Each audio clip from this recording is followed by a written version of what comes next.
instead of having that reaction and taking a step back and being able to respond and be like, wow, this must feel like the worst sound in the world.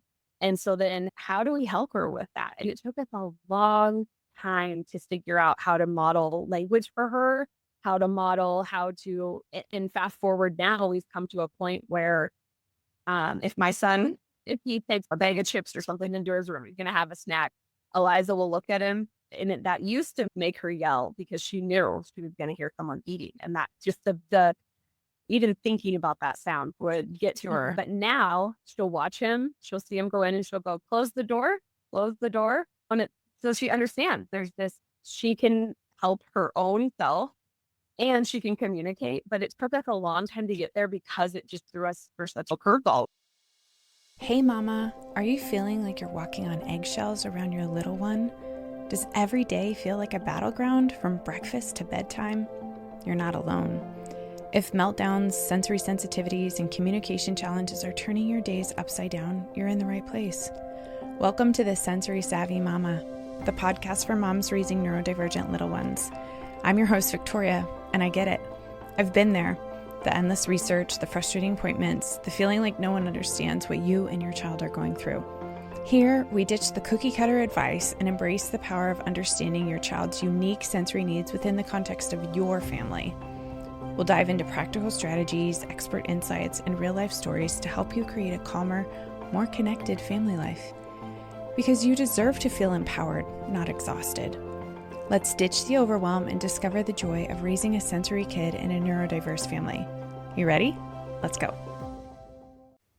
Welcome back to the Sensory Savvy Mama podcast. This is a continuation of last week's episode, our guest, Jess Caraway. So if you missed last week's episode, you might want to go back and listen to that one first, because this one, although we talk about different topics, and this one builds on what our previous discussion was. I'll drop a link in the show notes to it too, so you don't have to go searching for it. But I cannot wait for you to hear the second part of our conversation.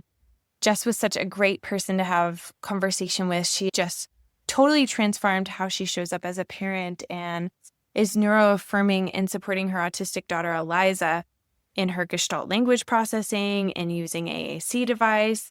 How that has changed her perspective as a parent on how she shows up. And so I hope you really enjoy this episode.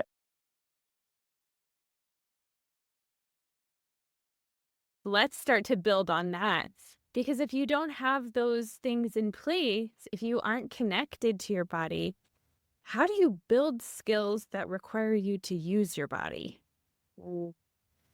Yeah. Don't you wonder how schools would function more appropriately for all students? If think about just the first day of school and the expectation of coming in and following rules and sitting still. And, what if that first day was just exploration and connecting? We're going to walk around the classroom, explore, lift up the desk to see what's inside, go try out different chairs. Do you like to sit in the front of the class, the back of the class? But instead, like we use that phrase and it grates on me now because I hear it so much, but we just want to meet them where they're at. We want to meet them where they're at. Like, where is the child at? We want to meet them there. And we think that means meeting them where we assess their capacity is, right? What that really means is letting them lead and observing where they're at. And that's the part that is so hard because I hear that in schools. And just as a side note, Eliza went through public school for a couple of years and then we homeschooled these last 2 years. And so we just have these two different perspectives of it. But I remember in one of her first IEP meetings, just advocating for, I think I even said she's going to need some time to explore. If that first day she can just is it okay? Can she just wander around the classroom? Can you just let her get her bearing?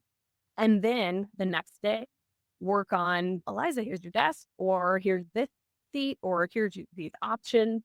It wasn't met with what I was hoping it would be. But I think it is just that there isn't the understanding of the sensory system. And for all students, not just neurodivergent students, not just disabled students, I see the value of, you wish in those teacher orientation beginning of the school year, can you send in someone that can talk to you about a sensory profile and what that looks like in each kid and how you can truly meet them where they're at. And I think about that just a lot in a lot of different settings, but I think it's easy to see in schools how sensory needs are overlooked, unfortunately. And I think in the broad scheme of things, everyone looks at it and goes, we can't cater to every child's need. Oh, you could. I get it. I know it's overwhelming, but I hope to see that kind of trickle into the school system a little more. And I think that's this whole wave of neurodiversity affirming approach to, I hope, just life in general. I hope to see that approach in the workplace, in schools, and things like that. But yeah, it is interesting when you understand that literally exploration, the value of connecting with someone can change everything. Yeah, absolutely. And it's hard because there's not any one system that is ever going to be perfect or 100%. And it's hard to figure that out sometimes as a parent and to give yourself the grace to figure those things out and try different things and see what works. And yeah, it is cool to have there's so much variety within schools and even within one school from year to year, what a student is experiencing and how they're responding, and how even within a classroom, you can have a student who needs really consistent, clear structure and visual schedules. And then you have a student who maybe like your daughter needs a lot more time and exploration and time to process those things. And how do you combine those things together? It's not always, it takes a lot of curiosity and creativity. Right. Yeah. And it's when you find a teacher who can do that and does that naturally, they are just absolutely amazing. Yeah. It's On OP, I love seeing them, but it means I won't be in their classroom or yeah. pretty so accommodated. Always so interesting how much our environments impact us and how we can show up and how well regulated we are. And when people will say, oh, it's the child in a different context, those are not issues that we ever have to talk about. And so I think that we put a lot of responsibility on our kids when there are a lot of things environmentally that we could do differently. And like you said, I used to always chuckle at this when I would get referrals in the school district of, we have a sensory kid. Every kid in your classroom is a sensory kid. We're all sensory creatures. That's how we process. That's how we learn. That's how we understand our environments and the people around us. There are some exceptions and outliers and differences. And if we look at those as being wrong or bad or negative, then of course you're going to approach it as a discipline issue and something that needs an intervention. Versus if we can figure out more of how to support and accommodate those differences, then it's not that big of a deal. And it's interesting because the language piece of it, you hear a lot of teachers talk about, are you a tactile learner? Are you a visual learner? Are you an auditory learner? Yeah, those are senses. So that's sensory. Like it is. So it's like the approach of it though, when you added like this sensory seeking or this in schools a lot, you'll hear, yes, sensory kid, behavior kid. That's don't label them as that. They're learners, but all learners in your classroom. Yeah. And so it's just funny because the language is there, the basic knowledge is there. It is just really the tools and I think seeing the support happen and seeing the change is just groundbreaking. And I know there isn't a lot of that right now happening in schools because they don't have the resources but it definitely gets your wheels turning. Like how can you, in just small ways, in your community, in public spaces, in your schools, in your wherever you're at, how can you be more accommodating? What does that look like? How can you be aware? Just that awareness piece alone, the willingness to be curious, it really does open up your eyes so much more. And I'm so thankful that I was able to dive into the research of autism. I think a lot of parents do that because you're just so desperate for the knowledge, but then to actually be fascinated by it. And I think sometimes parents mistake the overwhelm and it is overwhelming, but like there's so much fascination there. And if you allow yourself to be curious and you allow yourself to really take in that information, it changes how you see everything. Everything. It just changes how you view your kids. It changes how you view yourself.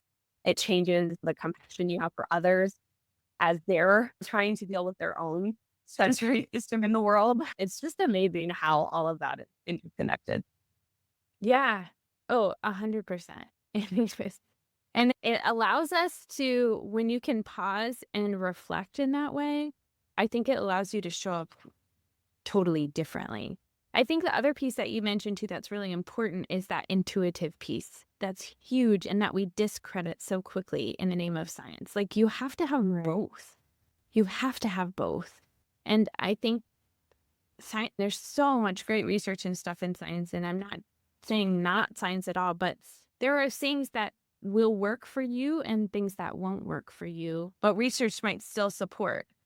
And so figuring out what that looks like and figuring out ways to do things that are neuro-affirming for you and for your child can make a huge difference. Hey, real quick, if today's episode is resonating with you and you're craving a little bit more support and trying to figure out the whole sensory thing, I want you to know that I created something for you. It's called the Clarity Lab, and it's super helpful at breaking down what those behaviors are and what sensory system is driving it underneath. So getting to that why underneath. In less than 10 minutes a day, it can give you a simple way to decode your child's meltdowns and the sensory needs without all of the overwhelm. Think of it like a new lens for parenting, kind of like what we've been talking about in this podcast episode and the previous one with Jess. But know that it's grounded in science, it's backed by the nervous system, and it's made for real moms who are done feeling like they're failing and trying to figure it all out on their own. You can check it out for just $9. There's no logins, no stress, just instant support. It gets delivered to your email automatically.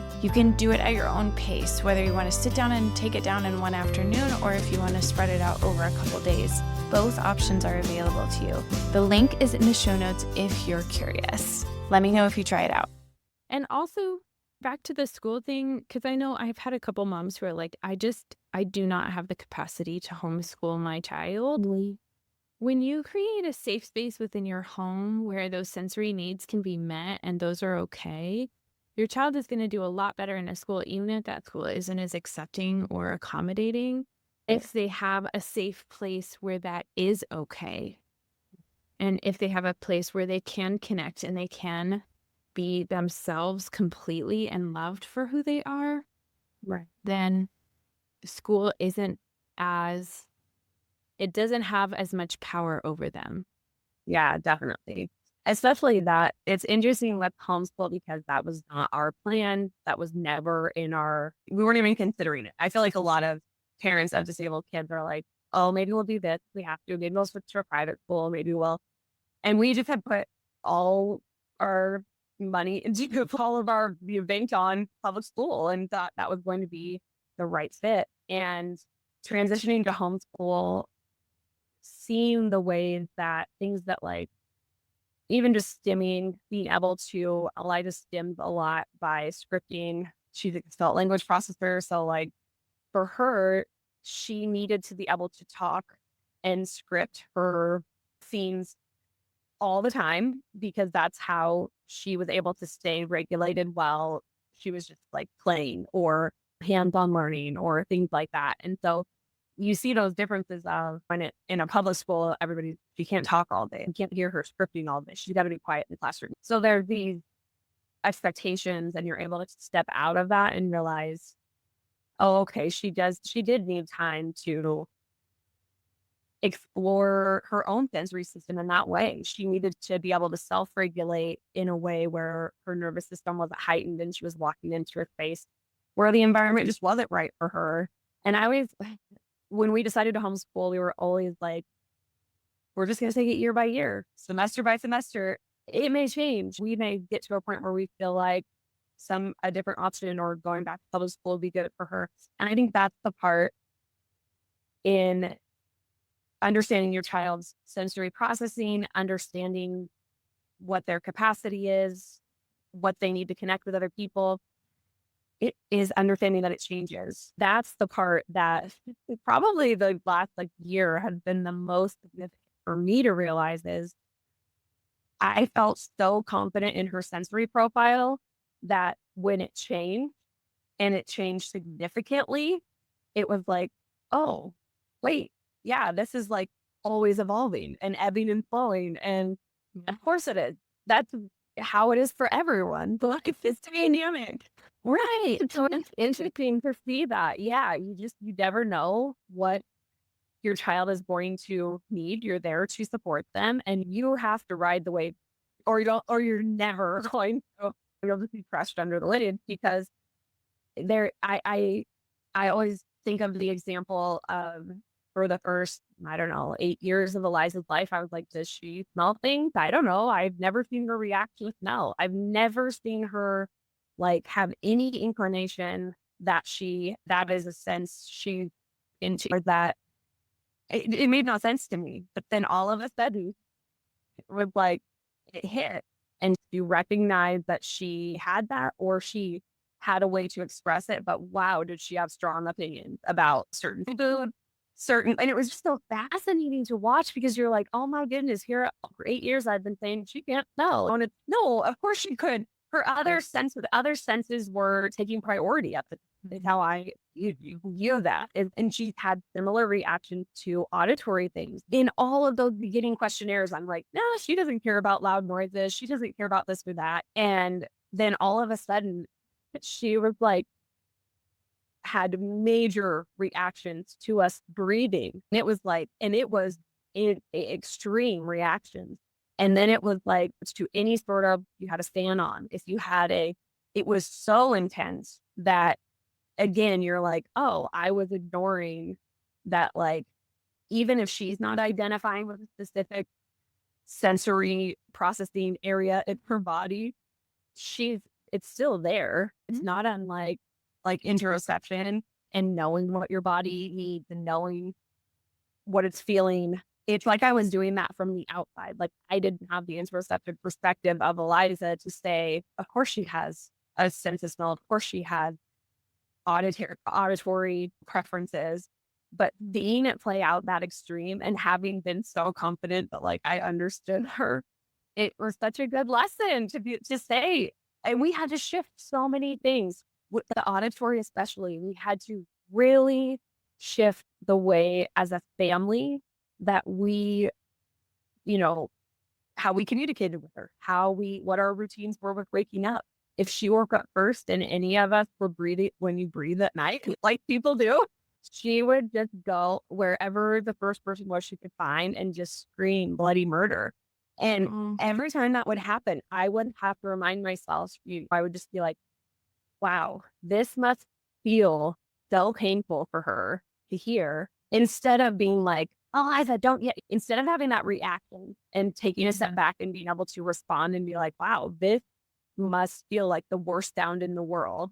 And so then how do we help her with that? And it took us a long time to figure out how to model language for her, and fast forward now, we've come to a point where if my son, if he takes a bag of chips or something into his room, he's going to have a snack, Eliza will look at him. And that used to make her yell because she knew she was going to hear someone eating. And that just the even thinking about that sound would get to her. But now she'll watch him, she'll see him go in and she'll go, close the door.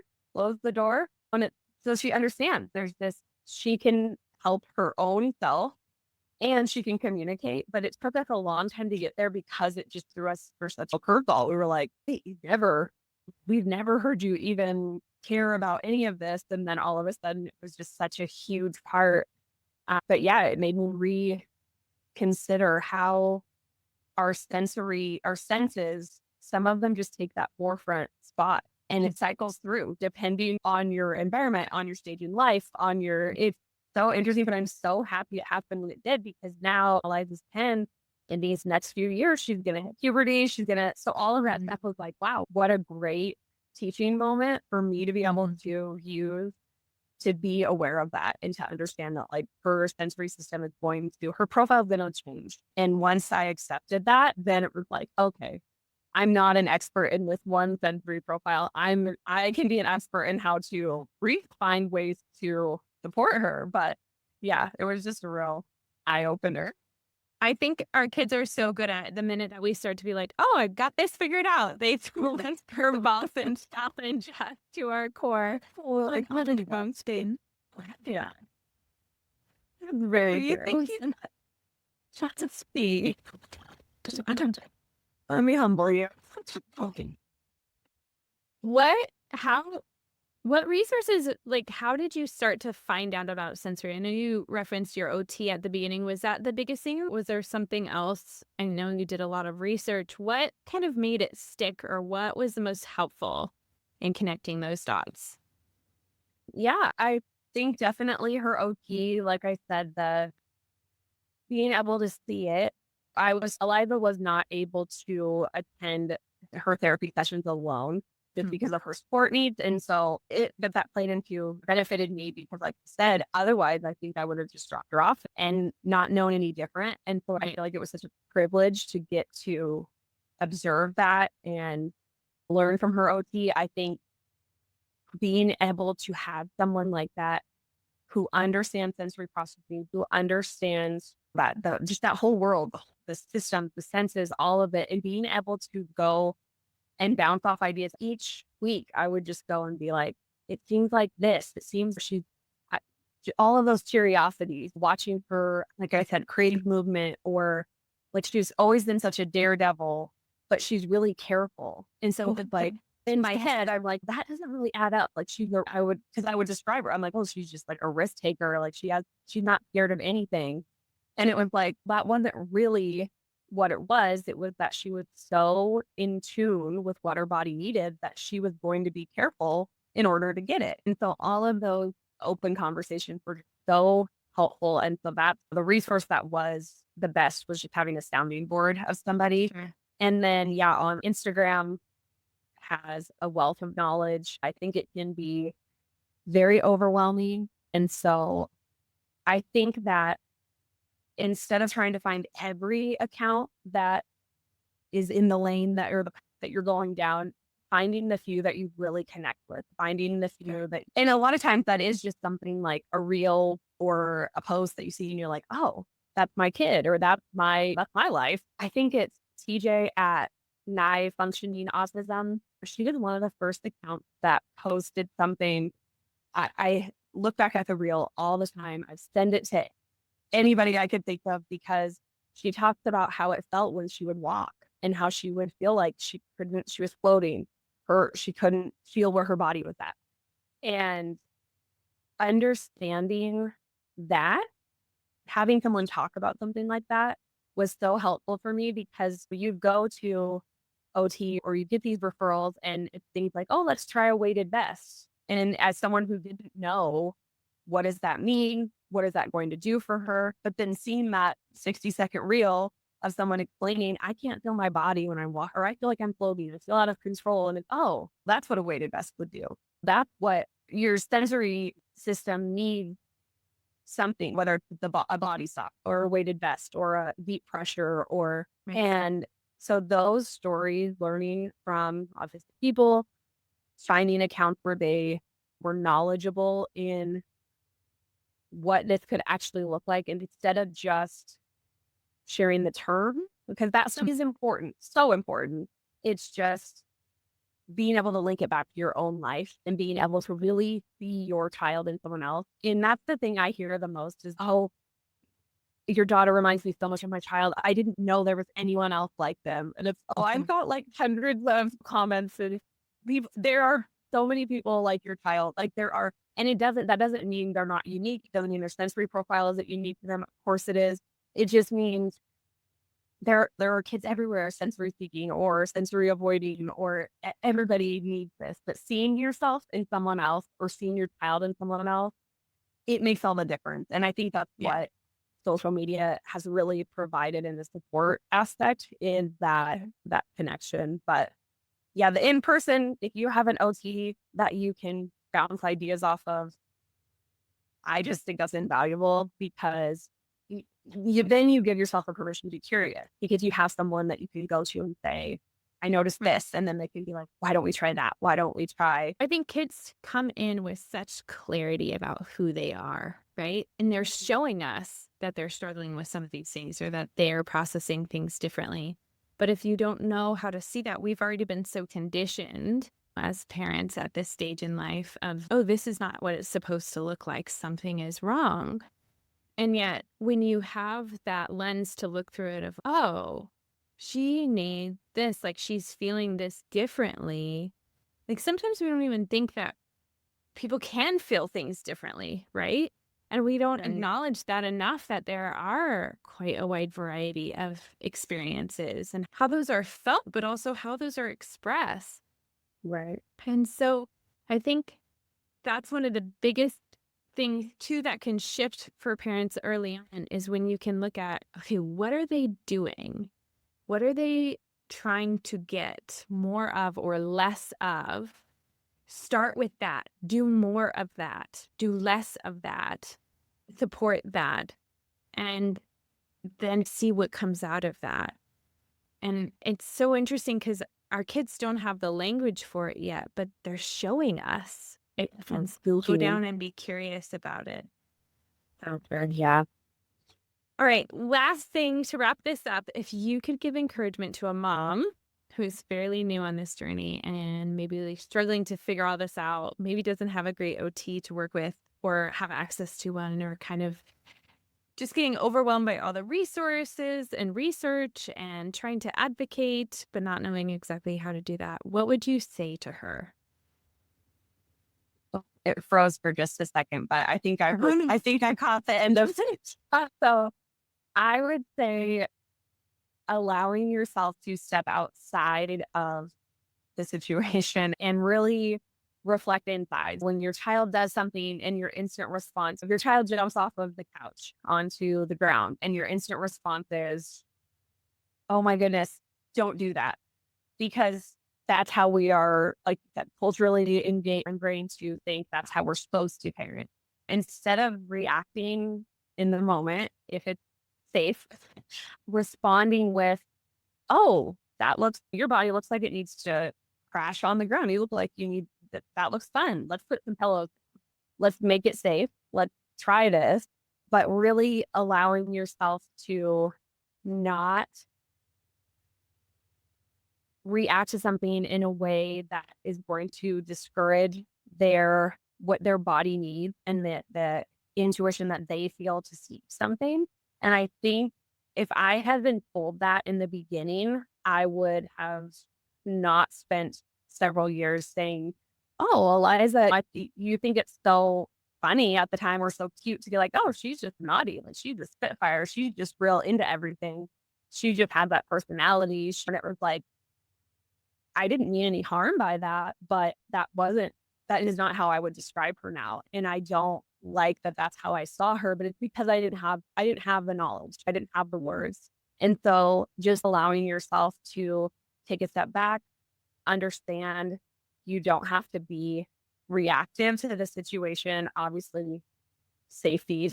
But I think that's what I would encourage parents to do is observe, let them explore, try to connect with them in a way where they're leading. Don't try to be in a situation like I use jumping off the couch because that's such like a universal. We don't jump on the furniture. Oh no, we got rid of the couch and have foam cushions because we love to jump. And my parents have such a hard time because they're like, she can't jump on the couch when she comes to our house. Just because you don't have a couch doesn't mean she can do that here. And I'm like, and this is a perfect example of how we are doing things slightly differently this time around. And it's like, if you don't want to, you're not trying to overpower their view of what's appropriate or not appropriate. You're not trying to, when Eliza jumps off of a couch, she's not trying to manipulate you into letting her have bad behavior. She's not, instead responding to it in a way of, oh, your body must need that. Imagine if every time a child did something. So even like you think about a topic like elopement, and we had to deal with it in severe ways and in really scary situations. But when you can step outside of your nervous system going crazy when that happens in the moment, and you can think, why would she have needed that when she's hanging off of the door? And I'm like, what an odd thing to seek out, but why would she need that? So asking yourself that question, why do they need to bite on this? Why do they need to do this? What are they trying to get from it? Allow yourself to ask those questions instead of being like, I need to make sure they're not doing that anymore. Because the amount of time spent trying to suppress that only to then have it evolve into other sensory needs. We're all sensory needs, like you said. It's never, if they need that input, they're going to find a way to get it. And so instead, just Or going they'll through this sort of dissociate. Yes. And we have a So, whole like- other issues that we're dealing Well, with, and they so cannot that- feel their That's been like the part that has really, and it's taken a lot of work, but if I could go back and tell myself, hey, don't put so much pressure on yourself. If your child is doing something that you would deem inappropriate or whatever at the time, ask yourself why they're doing it. Get curious about it. I really try to stay a positive mindset on social media and the internet because I do think there are incredible resources that parents would never find otherwise. And I am very aware of this. We are in a super rural area. We have to commute to get to services. So I understand not everyone can have that in-person connection. But when you allow yourself to get curious about why your child is doing something, and then not only get curious, but then commit to helping them find that input, helping them feel what they need to feel or get the input they need, you'll see it. You'll see it, and your whole perspective will be shifted. It's incredible to watch your child be able to seek that out. And it is all part of that autonomy, teaching self-regulation. It changes how you co-regulate. So it's all connected, but it starts with that piece of just being able to say, I'm not going to label this good or bad behavior. I'm not going to say this is okay or this isn't, or this is allowed or this isn't. I'm going to get curious about it, and I'm going to find ways to connect with them. And sometimes that means putting the pile of blankets, jumping off the couch with them. It is that getting curious about it. And it's changed how we parent both of our kids for the better. I look at it now and think, wow, what if we had never had this lens to parent through? We just wouldn't be as in tune to their needs. We wouldn't know them as we do. And so it's such a gift when you can really take the pressure off and allow. So yeah, that's my get curious about your kid. Allow yourself to ask why instead of just instantly going to this is bad. Or that's the shift that just has changed everything for us. Thank you so much. Thank you so much for this conversation and for sharing your story. I really appreciate it. Yeah, thank you for having me on. And I just adore all of the information you put out, your newsletter, your website, the resources you have. I just think it's incredible. And I love that we got to chat. That's it for this week's episode of the Sensory Savvy Mama. I hope you're walking away with some actionable tips and a renewed sense of hope for your journey. Remember, you are not alone in this journey. Your child is amazing, and you are the perfect mom for them. If you love this episode, please subscribe and leave a review. It helps other moms like you find our community and lets us know what you want to hear. If you want to connect further, you can find us on Instagram or subscribe to our newsletter for inspiration, exclusive sensory tips, behind-the-scenes glimpses, and so you don't miss out on any new episodes. We are all in this together, Mama. I love you, and I'm so proud of you. One last thing before we go. While I am an occupational therapist, I am not your child's occupational therapist. This podcast is for educational and entertainment purposes only. As the parent, you know your child best. So please use your best judgment and consult with your child's healthcare providers before exploring any of the strategies or ideas shared here. And if you have questions, feel free to reach out.